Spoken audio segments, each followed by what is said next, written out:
Hello student, welcome to the 10th lecture of solution and colligative properties. My name is Ram Parmar और आज के lecture में हम लोग इस चैप्टर का सेकंड पार्ट स्टार्ट करेंगे, that is colligative properties of dilute solution.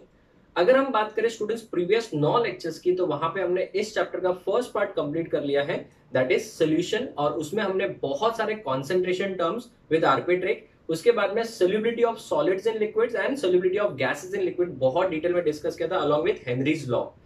और हर टॉपिक के ऊपर हमने बहुत सारे MCQ questions homework and class work PDF में सॉल्व किए थे। आज के लेक्चर में हम लोग इस चैप्टर का सेकंड पार्ट स्टार्ट करेंगे, that is colligative properties of dilute solution, जो कि बहुत ही ज्यादा इंपॉर्टेंट टॉपिक है बिकॉज हर साल नीट और जेई में इसके ऊपर से एक क्वेश्चन कंपलसरली आता है। 4 कॉलिगेटिव प्रॉपर्टीज हम लोग एक एक लेक्चर में कॉलिगेटिव प्रॉपर्टीज को डिटेल में डिस्कस करेंगे। आपको नोट्स अच्छे से बनाना है और हर वीडियो लेक्चर को लाइन से देखना है।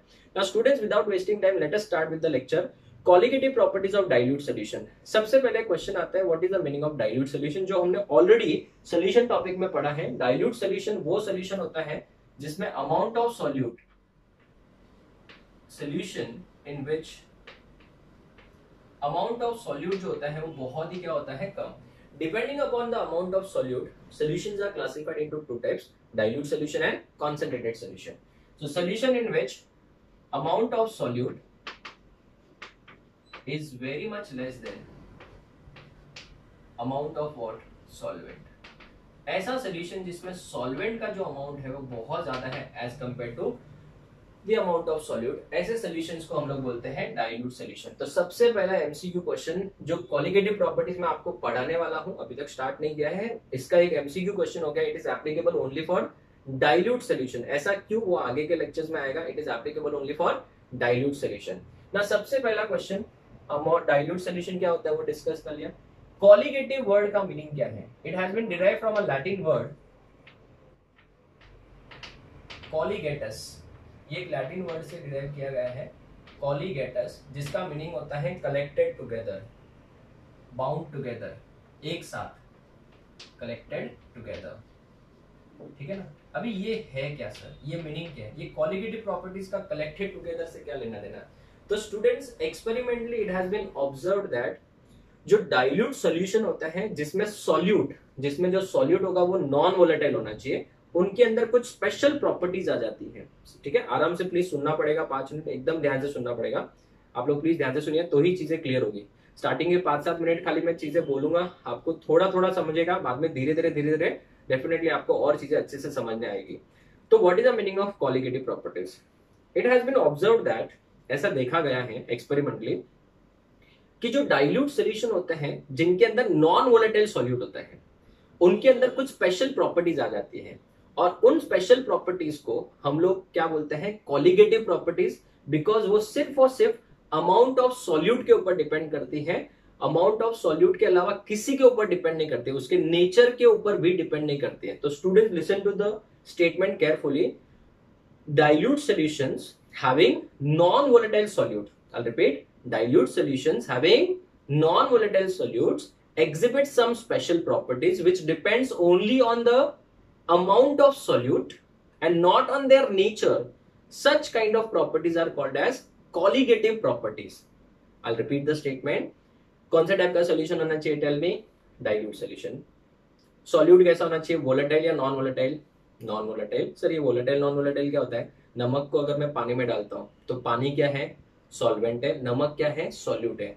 जब मैं इसको धूप में रख दूं तो वाटर वेपराइज हो जाएगा, वोलेटाइल है।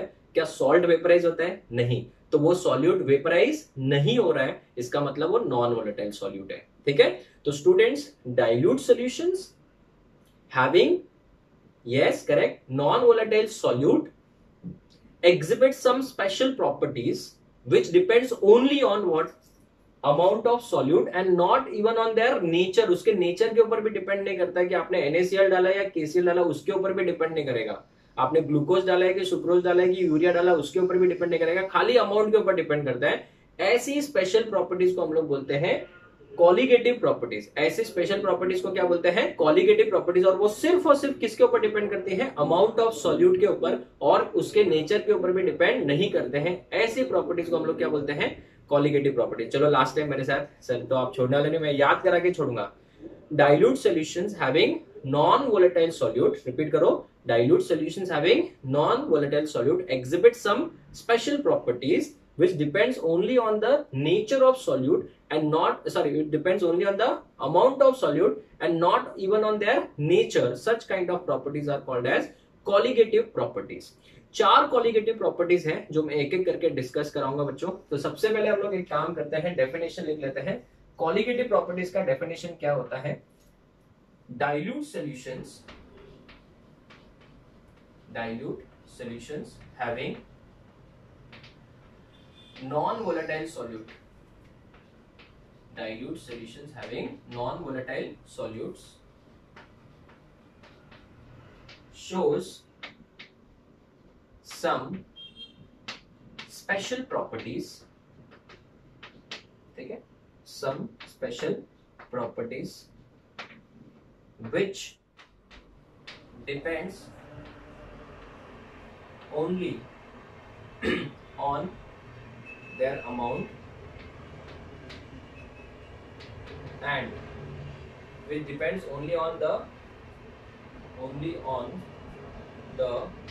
amount of solute and not on their nature, उनके नेचर के ऊपर भी डिपेंड नहीं करेगा, not on their nature, are called as which properties? Colligative properties. ऐसी प्रॉपर्टीज को हम लोग बोलेंगे colligative properties, ठीक है।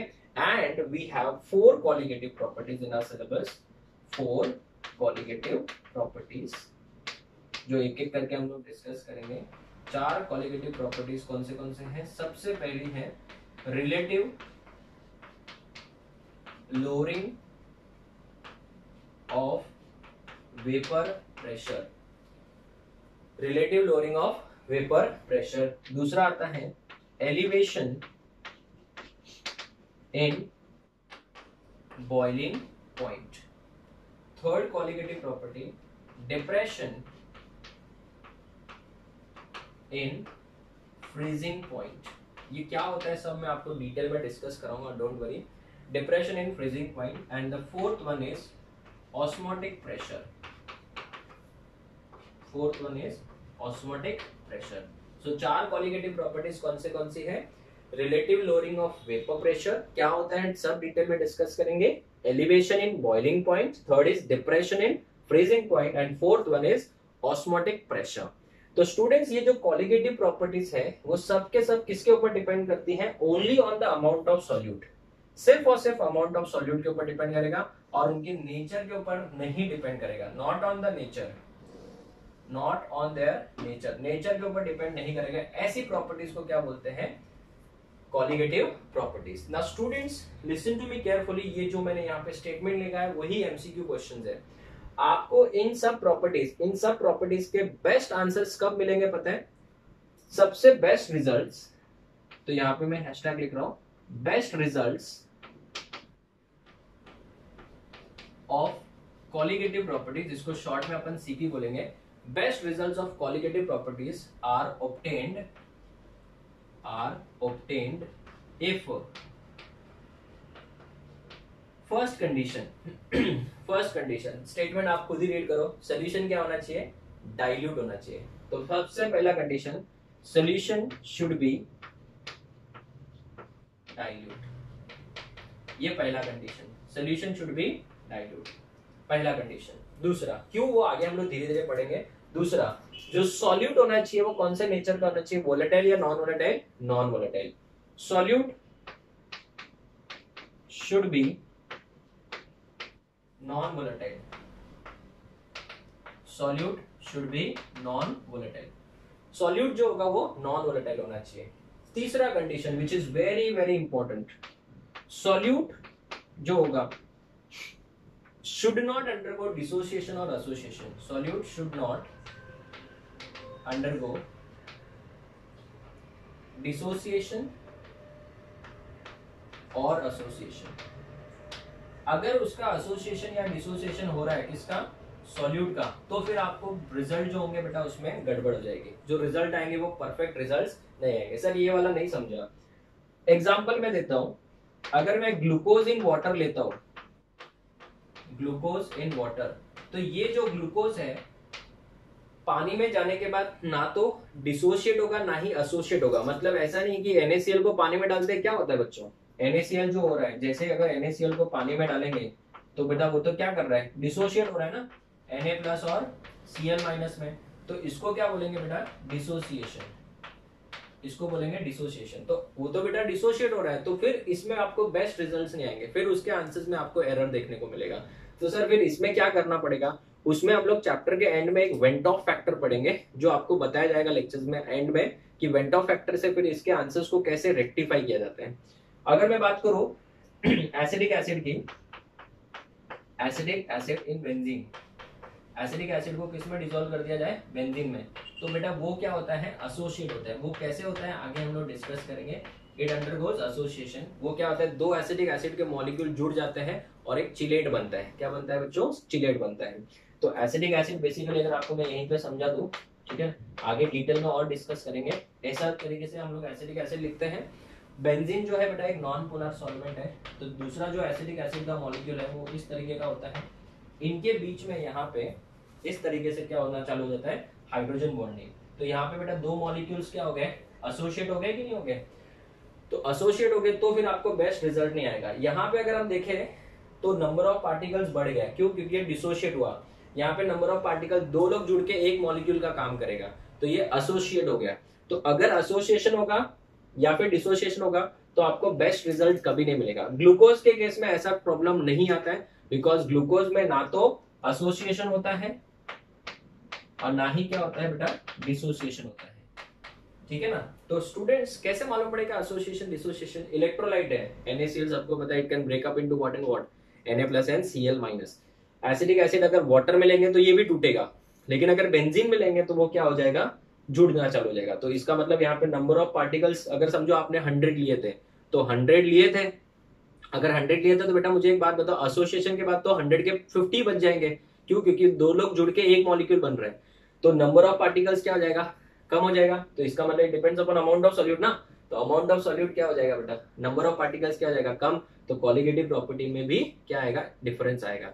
तो इस वजह से याद रखना, बेस्ट रिजल्ट्स कब आएंगे आपको, सबसे पहले तो सोल्यूशन क्या होना चाहिए, डाइल्यूट। अगर सोल्यूशन कॉन्सेंट्रेटेड हो जाएगा तो मॉलिक्यूल एक दूसरे के करीब आ जाएंगे, और करीब आ जाएंगे तो बेटा उनके बीच में कुछ ना कुछ तो एसोसिएशन या डिसोसिएशन हो सकता है। इस वजह से सोल्यूशन क्या होना चाहिए बेटा, डाइल्यूट होना चाहिए। दूसरा, सॉल्यूट जो होना चाहिए वो नॉन वोलेटाइल होना चाहिए, ठीक है। और तीसरा, solute should not undergo dissociation और एसोसिएशन। ये वाला पार्ट हमको और ज्यादा डिटेल में आगे भी आएगा। तो स्टूडेंट इस बोर्ड पे हमने क्या क्या पढ़ा एक बार डिस्कस करते हैं। चलो, सबसे पहले मैंने शुरुआत किया था colligative properties of dilute solution. Please एक बार ध्यान से सुनो, पूरा रिवाइज करवा रहा हूं। Colligative properties of dilute solution. Dilute solutions are the solutions in which the amount of solute is very much less than amount of solvent. The word colligative has been derived from a word colligatus, जिसका मतलब होता है collected together, एक साथ, ठीक है। So experimentally it has been observed that dilute solutions, कौन सा solutions, dilute solution, बहुत सारे टीचर सिखाते हैं colligative properties only, नहीं, आपको नाम में स्टार्टिंग से डे 1 से ही समझा रहा हूँ बेटा, colligative properties of क्या है, dilute solutions है, ताकि इसका एक आपका MCQ क्वेश्चन भी क्लियर हो जाए। So dilute solutions having what kind of solute, जिसका solute जो होगा बेटा वो नॉन वोलेटाइल होना चाहिए, ठीक है। और अगर वोलेटाइल होगा तो फिर उसके लिए बेटा कॉलिगेटिव प्रॉपर्टीज वाला पार्ट एप्लीकेबल नहीं है। So dilute solutions having non-volatile solute exhibit some special properties which depends only on the amount of solute, जो सिर्फ और सिर्फ किसके ऊपर डिपेंड करता है, amount of solute के ऊपर, not on the nature, are known as colligative properties. And in our syllabus we have 4 colligative properties, जो एक एक करके मैं डिटेल में डिस्कस करूंगा। First one is relative lowering of vapour pressure, second one is elevation in boiling point, third is depression in freezing point, and fourth one is osmotic pressure. Next, best results आपको कब देखने को मिलेंगे, ये सब MCQ questions है। सबसे पहली बात तो सोल्यूशन क्या होना चाहिए, डाइल्यूट होना चाहिए। सेकंड, सॉल्यूट जो है वो नॉन वोलेटाइल होना चाहिए। थर्ड, जो सॉल्यूट है वो ना तो एसोसिएट होना चाहिए ना ही डिसोशिएट होना चाहिए, ठीक है। नाइदर एसोसिएशन और dissociation, should not undergo dissociation और एसोसिएशन। तो ग्लूकोज के अंदर बेटा कोई प्रॉब्लम नहीं आएगा।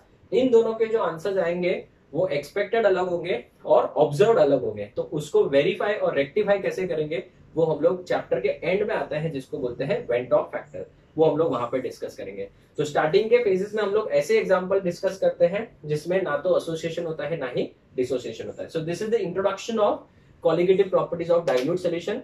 अभी मैं आज के लेक्चर में ये वाला पार्ट स्टार्ट कर रहा हूँ, relative lowering of vapour pressure. इसको समझाने के लिए लगभग मुझे 3 लेक्चर्स लगेंगे। सर क्या बात कर रहे हो, क्योंकि इसके अंदर बहुत सारी चीजें, ideal solution, non ideal solution, azeotropic mixture क्या होता है, लोअरिंग ऑफ वेपर प्रेशर क्या होता है। पहले तो मैं वेपर प्रेशर क्या होता है वो समझाऊंगा, फिर बाद में लोअरिंग ऑफ वेपर प्रेशर, फिर relative lowering of vapour pressure, फिर ideal non ideal solution, azeotropic mixture, फिर हम लोग बहुत सारे एमसीक्यू क्वेश्चन भी सॉल्व करेंगे। तो इसमें सबसे ज्यादा टाइम लगने वाला है और ये दोनों एक ही लेक्चर में खत्म हो जाएंगे। सर ऐसा क्यों, इनके साथ पार्शियलिटी क्यों? क्योंकि ये दोनों बेटा सीधे ही सीधे वेपर प्रेशर से कनेक्टेड है। तो अगर आपने वेपर प्रेशर का कंसेप्ट अच्छे से पढ़ लिया तो इन दोनों में बेटा एक ही लेक्चर में खत्म हो जाएगा। फिर नेक्स्ट लेक्चर में हमारा ऑस्मोटिक प्रेशर वाला एक लेक्चर उसके लिए लगेगा।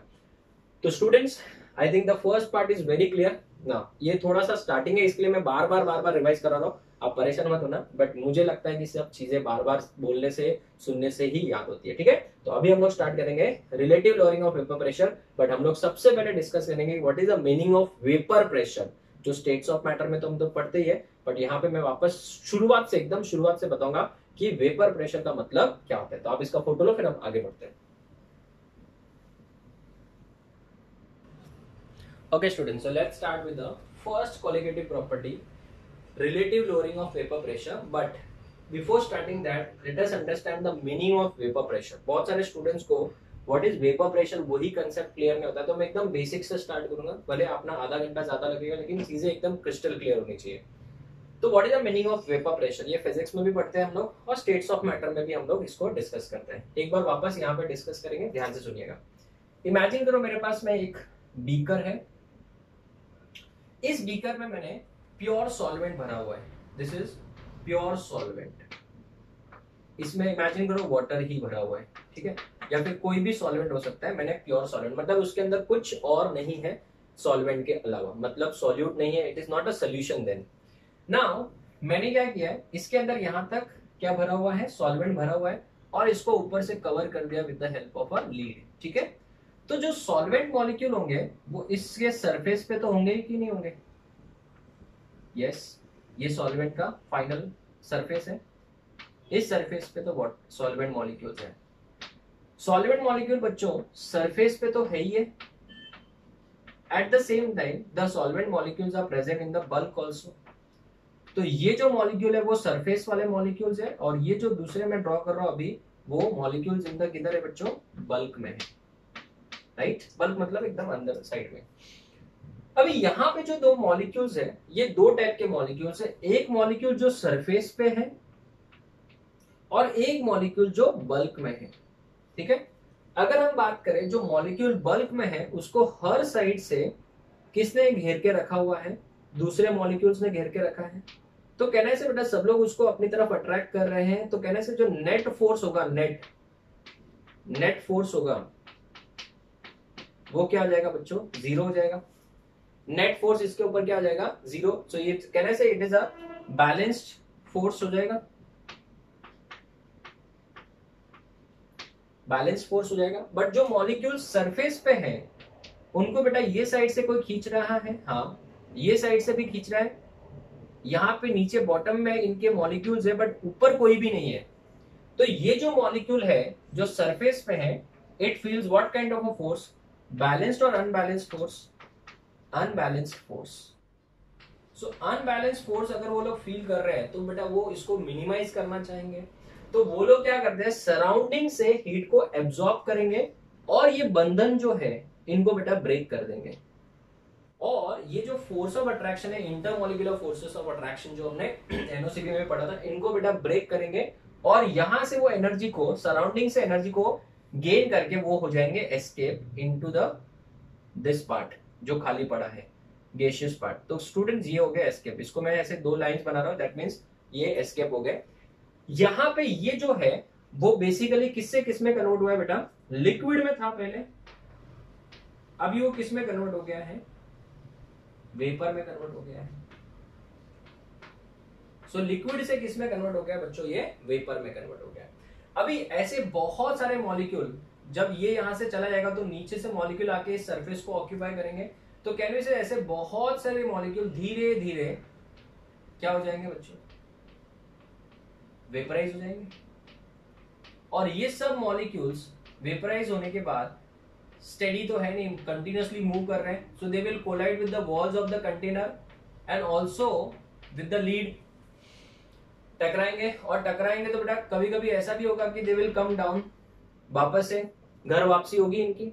तो कहने से बेटा इन दैट केस स्टार्टिंग में क्या हुआ, लिक्विड से क्या हुआ, वेपर हुआ, फिर धीरे धीरे क्या हो सकता है, वापस वेपर से लिक्विड भी तो हो सकता है, वापस वेपर से क्या हो जाएगा, लिक्विड हो सकता है। तो अगर वो लिक्विड से वेपराइजेशन में जा रहा है तो इसको हम लोग क्या बोलते हैं, वेपराइजेशन प्रोसेस। और अगर वो वेपर से वापस लिक्विड में आ रहा है तो इसको हम लोग क्या बोलेंगे, कंडेंसेशन। क्लियर है। एक टाइम ऐसा आएगा बच्चों, एक टाइम ऐसा आएगा कि दोनों का स्पीड, ये दोनों प्रोसेसेस का स्पीड क्या हो जाएगा, इक्वल हो जाएगा। और उस प्रोसेस को हम लोग क्या बोलेंगे बच्चों, yes, it is known as equilibrium.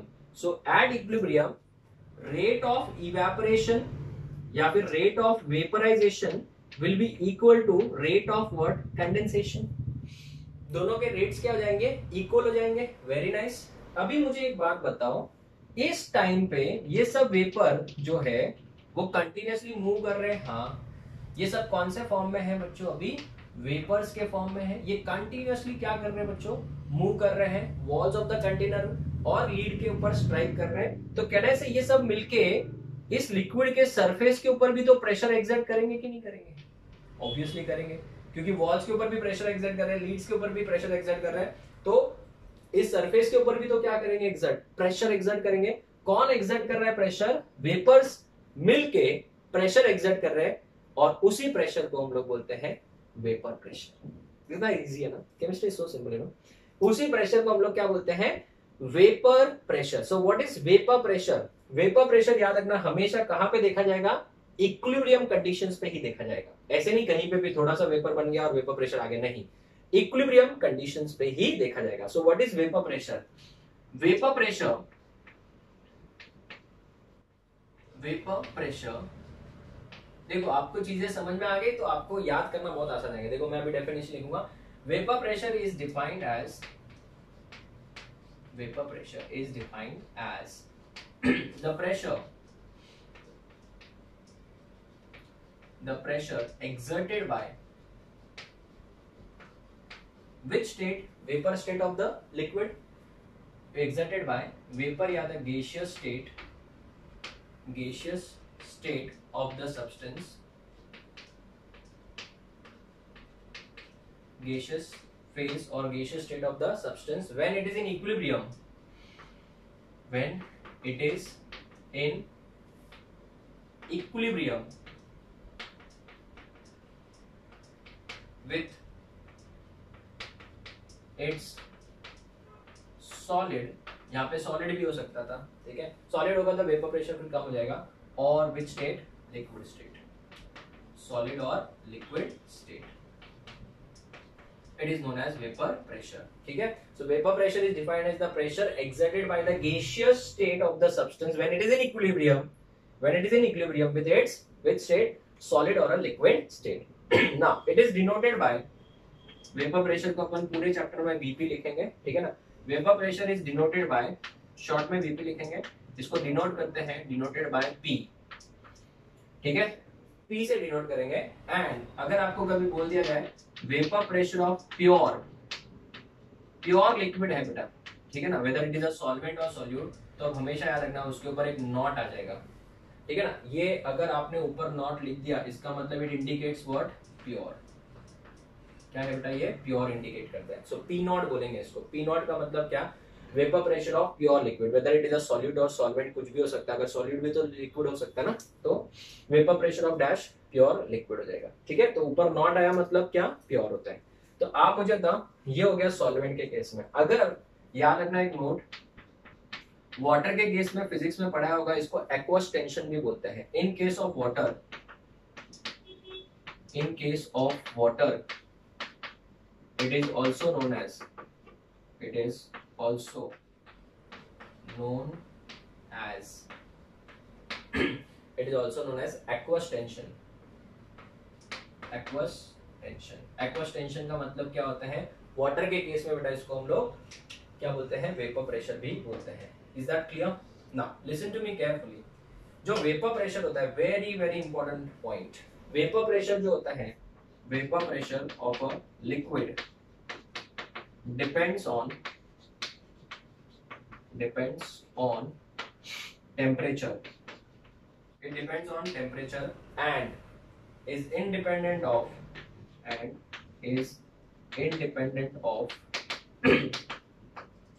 amount of liquid. ऐसा नहीं है कि बेटा आपने 1-2 लीटर लिक्विड लिया, उसका वेपर प्रेशर समझो x था तो 10 लीटर लेंगे तो और बढ़ जाएगा, ऐसा कुछ नहीं होता है। This is very very important और इसके ऊपर बहुत बार एमसीक्यू क्वेश्चन पूछा जाता है। It is independent of amount of liquid, comma, it is independent of amount of liquid, shape and size of the container.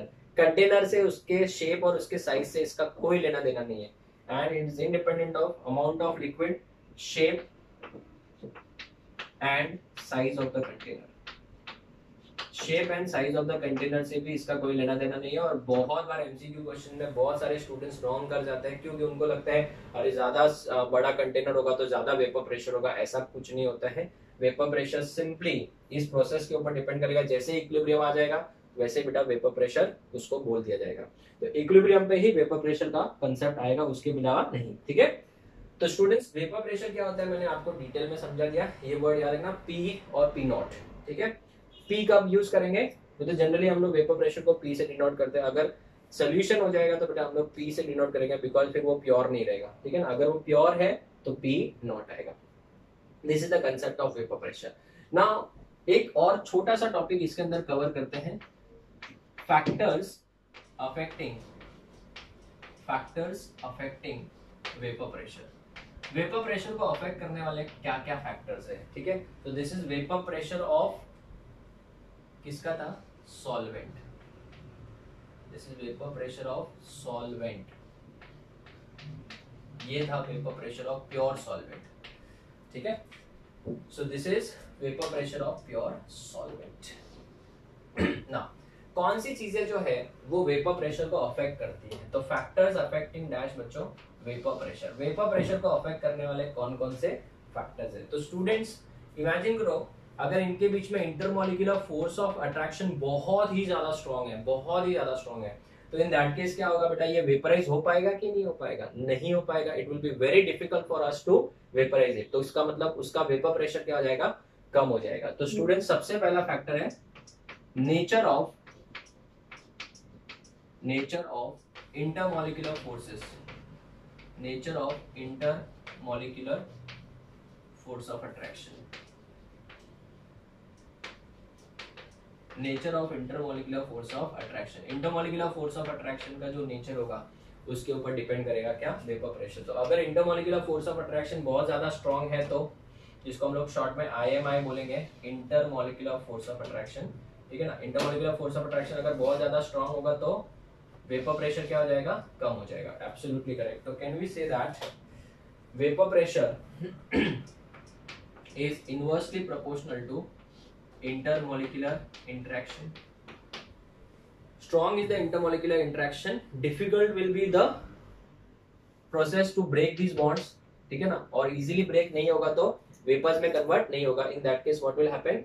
Vapour pressure क्या हो जाएगा? कम हो जाएगा। तो students stronger is intermolecular interaction, less is the vapour pressure. In that case vapour pressure क्या हो जाएगा? कम हो जाएगा। वेपर प्रेशर क्या हो जाएगा बच्चों? कम हो जाएगा। अभी हम लोग अगर एग्जांपल के तौर पे दो क्वेश्चन सॉल्व करें, एग्जांपल नंबर 1। ठीक है, just 1 minute students.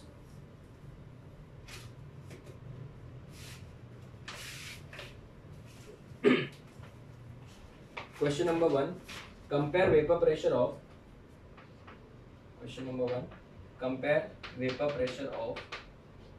water and ethanol. Very good question, very nice question. ठीक है, compare vapor pressure of water and ethanol. चलिए बताइए। तो आप मुझे बताओ, दोनों में बच्चों हाइड्रोजन बॉन्डिंग होता है? यस, बराबर है। बट वाटर के अंदर बेटा दो हाइड्रोजन है जो हाइड्रोजन बॉन्डिंग में इन्वॉल्व होंगे। बट क्या इथेनॉल में उतना ज्यादा हाइड्रोजन बॉन्डिंग होगी? नहीं। क्यों? क्योंकि एक ही बेटा क्या है, H है, ठीक है। ये वाला O से उड़ा, ये सर बोले इसमें तो 6 H है, ऐसा नहीं बेटा। जो हाइड्रोजन बॉन्डिंग कर सकते हैं वो तो एक ही H है। तो कहना है से हाइड्रोजन बॉन्डिंग ज्यादा किसमें होगी, H बॉन्ड ज्यादा किसमें होगी, वाटर में ज्यादा होगी as compare to ethanol. Water में बेटा हाइड्रोजन बॉन्डिंग ज्यादा होगी as compare to ethanol, right. So मुझे एक बात बताओ, तो वेपर प्रेशर किसका ज्यादा होगा? अगर इसमें hydrogen bonding is nothing but intermolecular interaction, तो इंटरमॉलिक्यूलर इंटरेक्शन ज्यादा किसमें, वाटर में, तो इसका वेपर प्रेशर क्या हो जाएगा, कम। तो वेपर प्रेशर ज्यादा किसका होगा बच्चों, इथेनॉल का। किसका ज्यादा हो जाएगा, इथेनॉल का। दूसरा एक क्वेश्चन और है, compare vapour pressure of ethanol, glycerine और glycerol, ethanol, glycerol and ethylene glycol. ये सब अच्छे प्यारे क्वेश्चन है बच्चों, छोटे छोटे बट बहुत ही इंपॉर्टेंट क्वेश्चन है। Compare vapour pressure of ethanol, glycerol and ethylene glycol. तो स्टूडेंट्स पहली बात तो ये सबको पता होना चाहिए, इथेनॉल बेटा क्या होता है, C2H5OH। इसमें हाइड्रोजन बॉन्डिंग होगी या नहीं होगी? होगी सर, डेफिनेटली होगी। नेक्स्ट, अगर मैं बात करूं इथिलीन ग्लाइकॉल की, ग्लाइकॉल मतलब विसिनल डायोल, एडजेसेंट पोजीशन पे अगर OH होगा तो उसको ग्लाइकॉल बोला जाता है। तो ये हो जाएगा आपका इथिलीन ग्लाइकॉल। और अगर मैं बात करूं ग्लिसरॉल की, ग्लिसरीन सुना होगा, ग्लिसरॉल या ग्लिसरीन दोनों सेम ही होता है बच्चों, कंफ्यूज मत होना, अल्कोहल फिनॉल चैप्टर में आएगा ये, ठीक है। अगर हम बात करें इसका नाम, तो इसका नाम है ग्लिसरॉल या फिर ग्लिसरीन भी बोलते हैं। तो आप मुझे बताइए, इसमें एक ही OH है, इसमें दो OH और इसमें तीन OH है, याद रखना आगे काम आएगा। More is the number of OH, more is the hydrogen bonding. I'll repeat the statement, more is the number of OH, more is the hydrogen bonding। तो इन तीनों में से सबसे ज्यादा हाइड्रोजन बॉन्डिंग किसमें होगी? इसको नाम दे देते हैं A, इसको नाम दे देते हैं B, इसको नाम दे देते हैं C। तो बता हाइड्रोजन बॉन्डिंग का ऑर्डर क्या होना चाहिए? हाइड्रोजन बॉन्डिंग A में सबसे कम और C में सबसे ज्यादा, करेक्ट, क्योंकि इसमें तीन OH है। तो अगर मैं बात करूं वेपर प्रेशर की, तो इसका उल्टा हो जाएगा, because vapour pressure and intermolecular interaction are inversely proportional, A greater than B greater than C, इस तरीके से हो जाएगा बेटा। So the first factor is what, nature of intermolecular interaction। intermolecular interaction किस नेचर का है उसके ऊपर भी डिपेंड करेगा, ठीक है ना। अगर इंटरमोलिकुलर इंटरेक्शन बहुत ज्यादा स्ट्रॉन्ग है तो वो कंपाउंड वेपराइज नहीं होगा, तो उसको हम लोग क्या बोलेंगे, नॉन वोलेटाइल। और अगर इंटरमोलिकुलर इंटरेक्शन कम है तो वो कंपाउंड इजीली वेपराइज होगा, तो हम लोग उसको क्या बोलेंगे, वोलेटाइल बोलेंगे, ठीक है। So the first factor is very very clear. Second factor जो होगा वेपर प्रेशर को अफेक्ट करने वाला, वो होता है बेटा क्या, डिपेंड्स ऑन टेम्परेचर। टेम्परेचर के ऊपर कैसे डिपेंड करता है, इसके ऊपर हम लोग एक क्वेश्चन भी सॉल्व करेंगे। तो आप इसका फोटो लो, फिर हम आगे बढ़ते हैं। Okay students, so let's move to the next factor, that is temperature। This is very important factor। अगर हम टेम्परेचर बढ़ाएंगे तो मुझे बता मॉलिक्यूल्स को वेपराइज होने के लिए चाहिए क्या होता है, उनको तो बेटा सराउंडिंग से एनर्जी तो एब्जॉर्ब करनी है। तो अगर हम टेम्परेचर प्रोवाइड कर रहे हैं तो वो तो बेटा जल्दी से टूटेगा।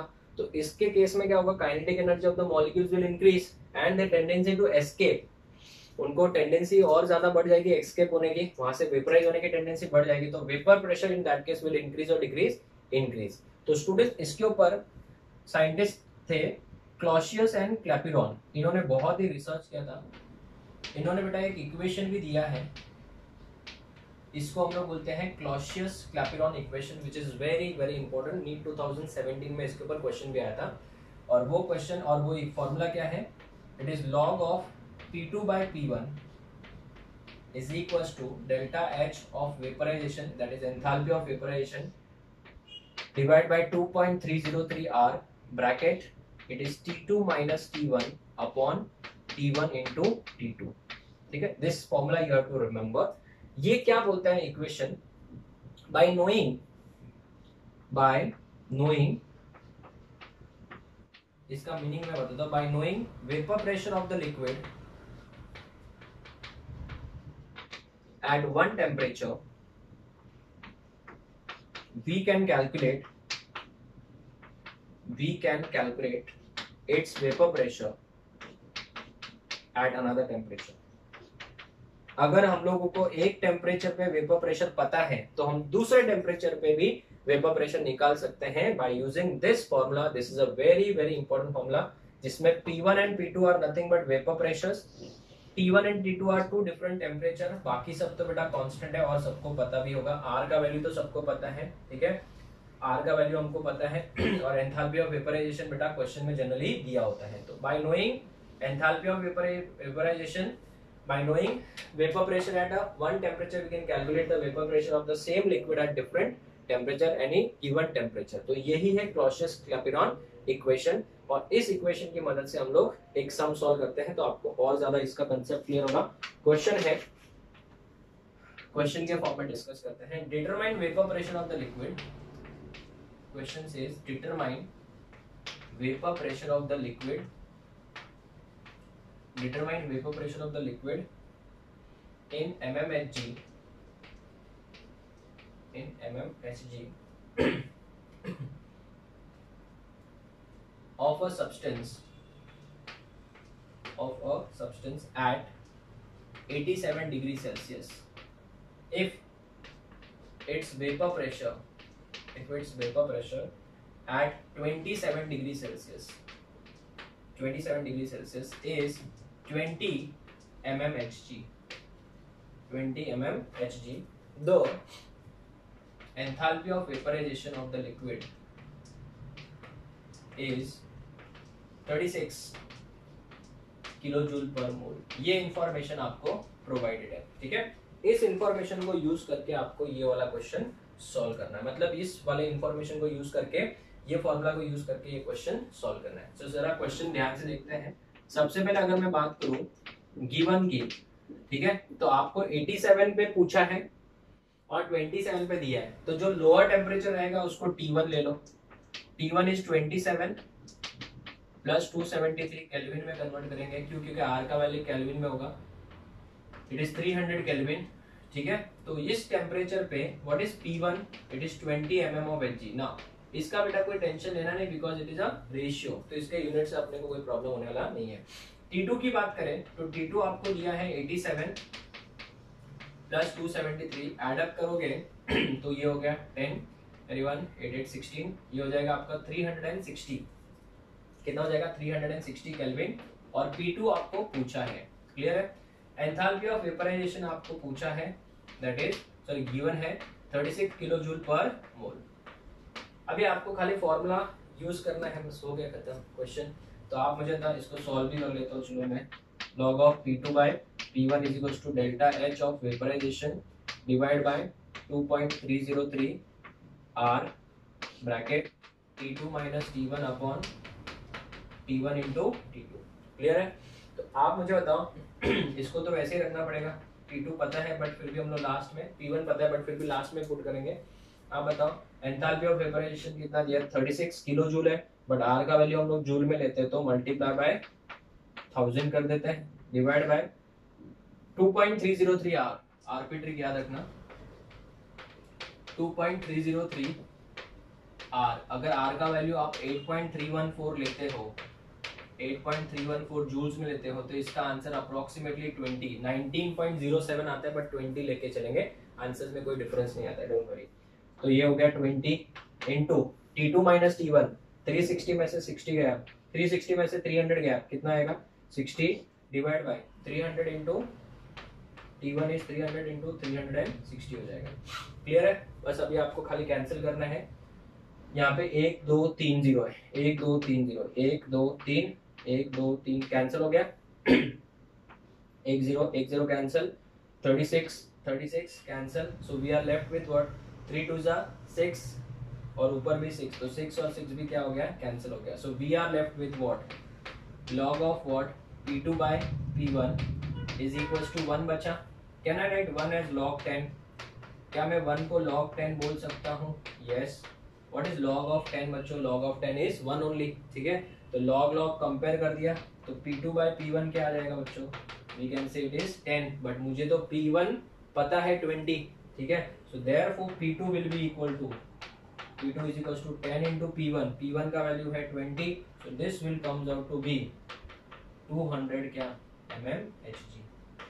So what is the vapour pressure? देखो मुझे एक टेम्परेचर पे वेपर प्रेशर पता था, तो दूसरे टेम्परेचर पे मैंने वेपर प्रेशर निकाल दिया, बट एक है एंथैल्पी ऑफ वेपराइजेशन आपको पता होना चाहिए। This equation is known as what? Clausius Clapeyron equation. इसी इक्वेशन को हम लोग बोलते हैं क्लॉसियस-क्लैपेरॉन इक्वेशन। सो स्टूडेंट्स, हम लोगों ने टोटल कितने फैक्टर्स पढ़ लिए? 2 फैक्टर्स पढ़ लिए। एक था नेचर ऑफ इंटरमॉलिक्यूलर अट्रैक्शन, ठीक है, और दूसरा था टेम्परेचर। एक और फैक्टर है presence of non volatile solute. वो क्या होता है वो भी डिस्कस करते हैं, बट इसका पहले हम लोग डिफरेंशियल फॉर्म में डिस्कस करेंगे। आप इसका फोटो लो, फिर हम आगे बढ़ते हैं। Okay students, so let's move to the next one. अगर हम लोग क्लॉसियस-क्लैपेरॉन इक्वेशन का डिफरेंशियल फॉर्म याद करते हैं, तो इसका फॉर्मूला है d/dt ऑफ lnp, lnp मतलब log to the base e, delta h of vaporization divide by RT square. और अगर हम लोग इसका ग्राफिकल रिप्रेजेंटेशन दें, ठीक है, यही क्वेश्चन पूछा गया था नीट 2017 में। अगर हम लोग इसका ग्राफिकल रिप्रेजेंटेशन देते हैं vapour pressure P versus temperature T, तो इसका जो ग्राफ आएगा वो इस तरीके का आएगा। और आगे हम लोगों को इसी ग्राफ को यूज भी करना है बच्चों, ये ग्राफ आप लोग याद करना, ठीक है। चलिए आगे बढ़ते हैं। Third factor which affects what? Vapour pressure of the liquid, that is the presence of non volatile solute. अगर सॉल्यूट क्या है बेटा? नॉन वोलेटाइल है, तो vapour pressure of the liquid जो होगा वो उसको क्या कर देगा? डिक्रीज कर देगा। Vapour pressure of the liquid को क्या कर देगा? डिक्रीज करेगा। सर कैसे, जरा बताओ। इमेजिन करो मैं अगर सॉल्ट वाटर लेता हूं, तो मुझे बता बेटा उसमें सॉल्ट क्या है? वोलेटाइल है कि नॉन वोलेटाइल है? नॉन वोलेटाइल है। तो मुझे एक बात बताओ, यहाँ पे जब हम लोग इसको इस बीकर में रखेंगे, इसको बीकर में रखेंगे, से फॉर एग्जांपल दिस वन, ठीक है, एग्जांपल लेते हैं, एग्जांपल के लिए सॉल्ट वाटर ले लेते हैं ना, सॉल्ट वाटर। तो उसमें बेटा सॉल्ट क्या है? सॉल्यूट है, जो कि कौन से टाइप का सॉल्यूट है? नॉन वोलेटाइल है। तो इस बीकर की अगर हम बात करें तो इस बीकर में अभी सरफेस के ऊपर सिर्फ वाटर होगा क्या? नहीं ना, सरफेस के ऊपर कौन भी होगा? सॉल्वेंट के साथ साथ सॉल्यूट भी होगा। और वो सॉल्यूट कौन से नेचर का है? नॉन वोलेटाइल है। तो इमेजिन करो ये सॉल्यूट सॉल्वेंट के मॉलिक्यूल्स हैं, जस्ट इमेजिन करो ये सॉल्वेंट के मॉलिक्यूल्स है। और ये जो छोटे छोटे मैं बना रहा हूँ यहाँ पे, आप लोग भी प्लीज अलग कलर यूज करना। आई डोंट नो वीडियो में दिख रहा है इतना अच्छे से क्लियर कि नहीं, कलर दिख रहा है कि नहीं, बट आप लोग please colour pen pencil use करना। आप इस वाले जो छोटे पार्टिकल उसको मैं क्रॉस से रिप्रेजेंट कर रहा हूँ। ये बच्चों NaCl के मॉलिक्यूल्स है, जिसमें Na+ भी हो सकता है, Cl- भी हो सकता है ना। और जो बाकी सर्कल है वो क्या है? वाटर है। तो यहाँ पे मैंने रिप्रेजेंट करने के लिए इसको हमने सर्कल को वाटर रिप्रेजेंट किया है, और यहाँ पे जो आपका क्रॉस वाला पार्ट है वो Na+ भी हो सकता है और Cl- भी हो सकता है, बट मैं इसको एकदम सिंपल है टू बी बेटर समझाने के लिए इसको नॉन वोलेटाइल सॉल्यूट लिखूंगा, बराबर है। अभी मैं आपसे एक सवाल पूछता हूं कि यहाँ पे ये वाटर मॉलिक्यूल तो वेपराइज होंगे, वाटर मॉलिक्यूल तो वेपराइज होंगे इस तरीके से, बट आपको नहीं लगता बच्चों ये वाले ना तो वेपराइज हो रहे ना इनके पीछे वालों को वेपराइज होने दे रहे, ये बेटा जगह पकड़ के बैठ गए। तो इन दैट केस क्या हो जाएगा? वेपर प्रेशर का वैल्यू जो होगा वो जितना आना चाहिए उतना कम आएगा कि ज्यादा आएगा? उससे सो कम आ जाएगा। क्यों? क्योंकि ये लोग ना तो खुद वेपराइज हो रहे हैं और ना इनके पीछे जो खड़े हैं उनको वेपराइज होने दे रहे हैं। तो वाटर मॉलिक्यूल को सिर्फ यही रास्ते हैं, 1 2 3 4 5, यही रास्तों से वाटर मॉलिक्यूल को क्या होना पड़ेगा? वेपराइज हो जाएगा। तो इस वजह से बेटा in that case vapour pressure of the liquid, vapour pressure of the water क्या हो जाएगा? डिक्रीज हो जाएगा कि इंक्रीज हो जाएगा? वेपर प्रेशर क्या हो जाएगा? डिक्रीज। क्यों? क्योंकि उसमें आपने क्या डाल दिया है? नॉन वोलेटाइल सॉल्यूट, जो कि खुद वोलेटाइल और वेपराइज नहीं हो रहा है। तो स्टूडेंट्स, वेपर प्रेशर को अफेक्ट करने वाले कितने फैक्टर्स पढ़े हमने? 3। One is nature of intermolecular interaction, second is temperature, जिसमें बहुत ही ज्यादा इंपॉर्टेंट क्लॉसियस-क्लैपेरॉन इक्वेशन हमने पढ़ा, and third is presence of non volatile solute, कि अगर नॉन वोलेटाइल सॉल्यूट ऐड कर देंगे तो vapour pressure of pure solvent या फिर वाटर, जो भी आप बोलो, जो सॉल्वेंट आपने लिया है वो कम हो जाएगा। तो आज के लेक्चर में मैं सिर्फ आपको इतना ही सिखा रहा हूँ, बिकॉज नेक्स्ट लेक्चर बहुत बड़ा लेक्चर बनेगा, लगभग 1.25 घंटा 1.5 घंटा भी हो सकता है, क्योंकि मैं उसमें आपको दोनों केसेस सिखाऊंगा। वेपर प्रेशर ऑफ, आज हमने क्या पढ़ा? सॉल्वेंट पढ़ा है बच्चों। नेक्स्ट लेक्चर में हम लोग पढ़ेंगे vapour pressure of solution. I repeat the statement, we will study vapour pressure of the solution, जिसमें हम लोगों को 2 केसेस होंगे। एक बार सॉल्यूट जो होगा वो वोलेटाइल होगा और एक बार जो सॉल्यूट होगा वो नॉन वोलेटाइल होगा। ये दोनों केसेस में बहुत डिटेल में एक्सप्लेन करूंगा और फिर हम लोग उसके ऊपर एमसीक्यू क्वेश्चंस उसके नेक्स्ट लेक्चर में सॉल्व करेंगे। फिर हम लोग आइडियल नॉन आइडियल सोल्यूशन और अजियोट्रोपिक मिक्सचर क्या होता है वो भी डिस्कस करेंगे। तो आज के लेक्चर में मैंने पूरा इंट्रोडक्शन दे दिया कि कॉलीगेटिव प्रॉपर्टीज क्या होता है। ये सब चीजें हम लोग बार बार रिपीट नहीं करेंगे, इसलिए मैं आपको वापस समझा देता हूँ। कॉलीगेटिव प्रॉपर्टीज क्या होता है वो डिस्कस किया, कितने टाइप के कॉलीगेटिव प्रॉपर्टीज होता है और कॉलीगेटिव प्रॉपर्टीज के बेस्ट रिजल्ट लाने के लिए हमको कौन सा फॉलो करना पड़ता है। और कॉलीगेटिव प्रॉपर्टीज में सबसे पहला कॉलीगेटिव प्रॉपर्टी है relative lowering of vapour pressure, but हमने वो तो स्टार्ट ही नहीं किया है, हमने सिर्फ vapour pressure of the solvent पढ़ा है और उसको अफेक्ट करने वाले फैक्टर्स पढ़े। नेक्स्ट लेक्चर नंबर 11 में हम लोग vapour pressure of solution start करेंगे। ये देखो सोल्यूशन का एक हल्का सा इंडिकेशन तो आ गया कि देखो अभी सोल्यूशन ही तो बन गया ये। सो vapour pressure of the solution discuss करेंगे, बट उसमें दोनों केसेस डिस्कस करेंगे, vapour pressure of solution having volatile solute and vapour pressure of the solution having non volatile solute, दोनों डिस्कस करेंगे इन डिटेल। तो स्टूडेंट्स वो थोड़ा सा टाइम लगेगा बिकॉज उसमें डाल्टन्स लॉ, राउल्स लॉ, ये दोनों में बहुत डिटेल में डिस्कस करूंगा। बहुत अच्छे कंसेप्ट है, बहुत बार इसके ऊपर क्वेश्चन भी आते हैं। So will meet in the next lecture with the detailed discussion about vapor pressure of the solution. Till then, thank you students, take care.